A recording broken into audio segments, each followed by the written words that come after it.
By the time you get to the park, you will have seen the course, virtually, thanks to the tour you're about to take, enough times to ease your anxiety. But it's always a good idea to scout things out in person. Try to match your memories from this video to the actual course. If you have time for nothing else, at least study the last half mile of the course. You need to know exactly where the finish line is, and what challenges, pitfalls, and opportunities you might face during the final meters of the race. No whining afterwards that some runner passed you because you thought the finish line was a little farther downfield. And remember to check in with your coach and teammates for any last-minute thoughts, instructions, strategies, and maybe a final mental run-through of the course.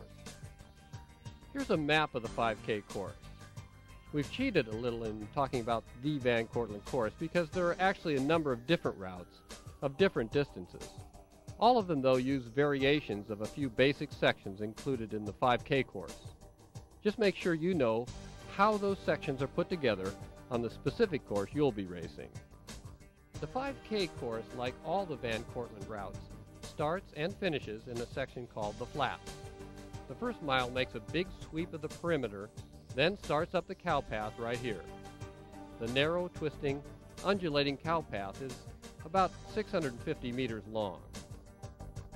A couple of the Van Cortlandt courses take a sharp left off the cow path to include Cemetery Hill, but the 5K course isn't one of them.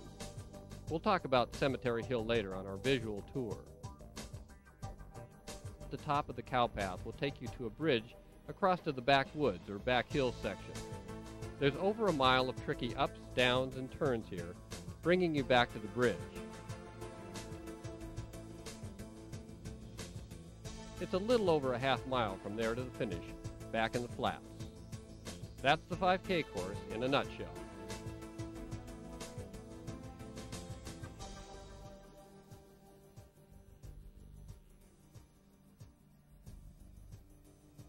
One bit of strategic advice about Vanny. With nearly a mile of flats before the hills, it's easy to get pulled into a too quick early pace.